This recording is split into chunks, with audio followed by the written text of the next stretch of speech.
Guys, welcome back to today's video. Today is Sunday, October 19th, 2025, and today we are going to be talking about the state of Ohio and a brand new poll that we just saw released today that is quite interesting, coming from Bowling Green State University in the state. 800 registered voters surveyed across the Buckeye State, asking questions ranging from Donald Trump's economic policy to who you voted for in the last election to whether or not you regret that vote in this upcoming cycle, and also thinking about the 2026 midterms. The top line here is that Ohio stands to have its first poll from a reputable source here, a collaboration between YouGov and the Democracy and Public Policy Network at Bowling Green State University. The numbers here show an improvement at baseline for the Democratic Party in the state of Ohio, and a really fascinating result when it comes down to how these respondents choose in the upcoming Senate race between Jon Husted, the incumbent Republican appointee serving in the United States Senate to fill the vacancy that J.D. Vance left when he became vice president, and Sherrod Brown, who had served in the United States Senate since 2006, was reelected in 2012, 2018, until he ultimately lost in 2024, now running again in 2026. Now, just as baseline, so you understand a bit about what this survey is doing, they've decided to go ahead and weight this survey of the last presidential election. They essentially did it here, where they found that the final weight yielded a sample of respondents that voted for Donald Trump in the last election by 10 points in the state of Ohio. For context, Donald Trump won the state of Ohio by roughly 11 points. This is well within the margin of error and gives us nearly the exact same sample of respondents in terms of voting breakdown as the last presidential election did.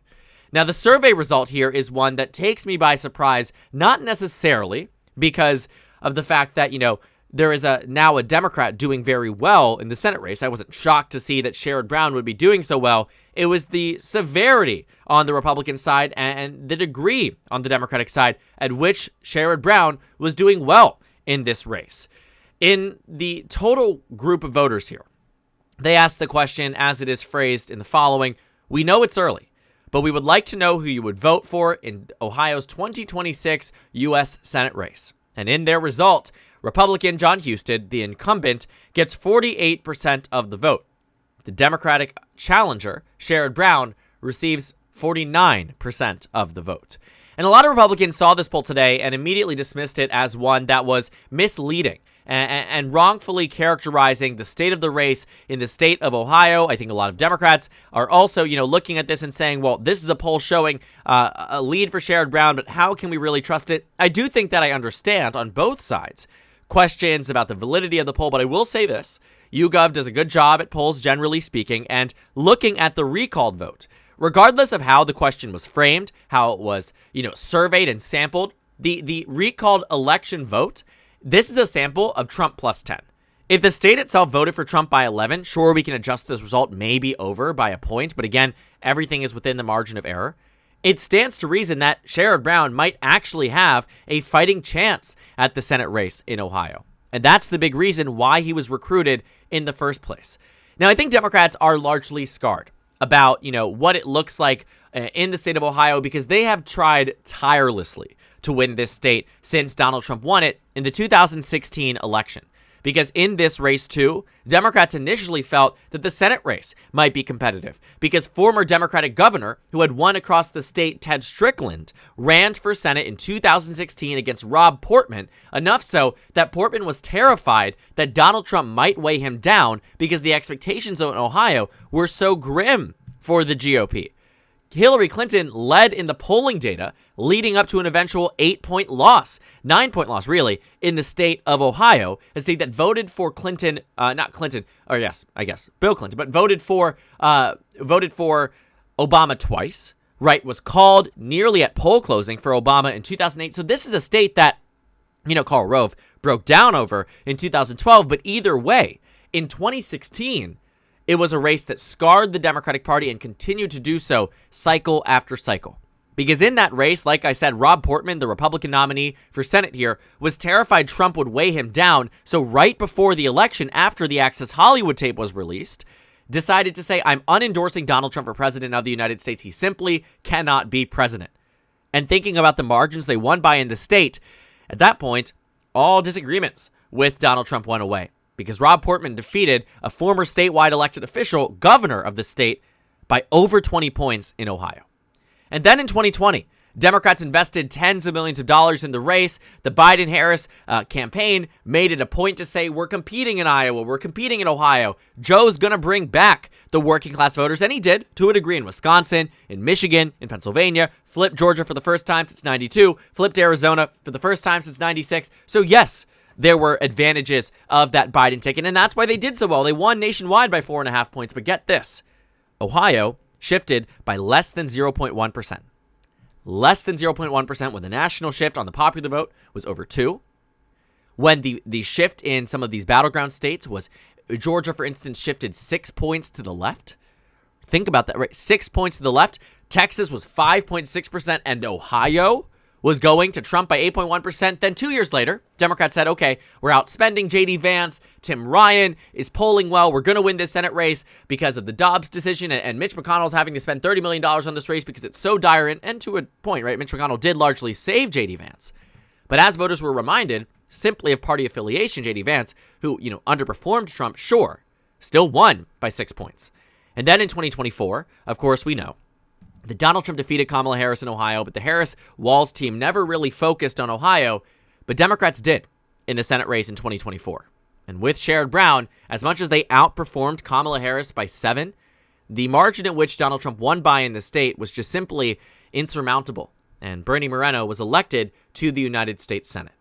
But in that track record of consistent letdowns for the Democratic Party, even as Sherrod Brown, again, outpacing Harris by 7, which is monumental, much better than most congressional candidates could even fathom of doing relative to their presidential counterpart. The only time Democrats have done well in Ohio was with Sherrod Brown. And I'm not talking about 2024. I'm talking about 2018. 2 years after Donald Trump won the state by 8 points in a Democratic midterm, with the Democratic wave across the country and a Democratic popular vote victory, Ohio went to Sherrod Brown against Jim Renacki, who was in this race as a House member, ran with the endorsement of Trump. Trump campaigned in Ohio against Sherrod Brown, and yet Sherrod Brown won across the state by about 7 points. A 15-point delta between the presidential race and the Senate race. A 7-point victory for Sherrod Brown. What was the combination of factors that led to this moment? A Republican with very low visibility and not high name ID. Check, you have that with Jon Husted. A Republican candidate who does not stand to be the strongest type of Republican who's running in the race. I'd argue that Husted is probably that. So not exactly a replica in 2026, which is why Sherrod Brown's not up 7 points. And in 2018, he was up in the polls by 10. But still, there are pathways. Check President Trump. Check Democratic wave coming. Check Democrats will win the popular vote on the national stage. Even with all this conversation about redistricting and the VRA, that doesn't impact Senate races. And Ohio is already getting a redraw of the map there, which could rile up some Democratic support too. The point is that there are some of the necessary components and the stars that need to be aligned for Democrats to win in Ohio in 2026. And this survey seems to suggest that it might in fact be possible. Because if Sherrod Brown is leading a Trump plus 10 electorate by 1 point, if the electorate of the national stage is even that of 3 to 4 points, or maybe even 5 points to the left of the nation of where it was in 2024 when Trump won the popular vote by 1.5%, Sherrod Brown does have a very realistic chance of winning the Senate race in Ohio. And whether it's short-lived for 2 years, whether it can springboard him into a win in 2028, has yet to be seen. But Sherrod Brown is all in on the Senate race here in the state of Ohio. And his chances of winning have gone up. And the data here suggests exactly why. That voters who backed Trump are not all in on the way that they view Jon Husted as this, Republican representative for them on the statewide level. A name they've never known who was, put into the lieutenant governor's position because Mike DeWine is popular, won re-election by a massive amount after his initial victory over Richard Cordray in 2018. And now, Husted was put in this position because, I think rightfully so, Mike DeWine knew Ramaswamy would be toxic for the seat, Frank LaRose would be toxic for the seat, and so for the 2026 race, popped in the lieutenant governor who's been loyal largely to Mike DeWine and also seems to be aligning himself with Donald Trump, but that could be the miscalculation. Because as the data tells us, And I don't mean to say that this is the only data point that matters, but it is absolutely a data point that matters. It is absolutely a point of reference worth investigating on the Democratic side to say that this race is within contention, and it has every right to do so. Because if you take the 2024 cycle, and let's just say, again, broad strokes apply, a pretty significant shift. Let's say, you shift the national environment by 5 points towards the Democrats, give them about a 2.5-point victory compared to the 2.6% victory that Republicans had on the generic ballot, and Trump's 1.5% victory. You get the gist here. A shift of just 5 points puts Ohio back in that Democratic column relative to the last election. Now, Houston is no Bernie Moreno, and I don't want to make the claim that he is. Bernie Moreno was far weaker and a more lackluster candidate, but I do think that this idea that Ohio is, entirely without being in reach, I do not think is right. I do think that if Sherrod Brown had not run, Democrats should have given up this race. The same way they did for the governor's race in 2022, because they knew it was a losing cause against Mike DeWine. The Senate race was where the priorities were. And here's what I also think too, right? Thinking about 2022 as a great example. J.D. Vance, who in many ways replicated the mantra and the vision of Donald Trump in 22, a Republican midterm, where Republicans won the national popular vote by 2.7%. 2.7%. Let's keep that in mind, right? That's how much Kevin McCarthy, leading the GOP, did better than the Democrats on the national stage. And in Ohio, it wasn't better for Democrats, right? Republicans dominated, won by about 14 points, or 12 points. But looking at the Senate race, Democrats lost this race to J.D. Vance by just about 6. So if you do take a national environment, for instance, of Democrats, let's take 2022 as an example, not even use 2024. Let's go back to the Senate race here, head over to 22. Let's say Democrats are winning the national popular vote by 3 points, right? That's a 5.7%, or let's say 4 points, right? Half of that of 2018. If it's 2018, forget it. You're getting back to those numbers that you saw for Sherrod Brown in 2018. But you shift the margin here by, let's say, 6 points, or not 6 points, but if it's 2.7, Democrats are winning it by 4. An additional point here, Ohio moves back into the Democratic column. Compared to 2022, compared to 2024, and using 2018 as a point of reference, there is a pathway there for Sherrod Brown. It's slim, and it's not the easiest thing to happen, and a lot more is going to have to work on his end, because after all, this is just one singular poll, but I do think it's indicative of data points we are likely going to get out of the state that show that as Sherrod Brown is ramping up his campaign again, as voters come to realize that he's running again, and as Donald Trump maintains this popularity rating that is not high. I mean, when you think about the tariffs and you think about soybean farmers, it may not seem like a huge and substantive portion of the American population, but people hear these stories, right? States like Iowa and Ohio really railed hard to the right in favor of Trump in 2016 because the Republican mantra of economics first and farmers first and America first and domestic production really resonated with a lot of these voters in these two states. But this is also the two states where Donald Trump's approval rating has seen the biggest drop-off since the election.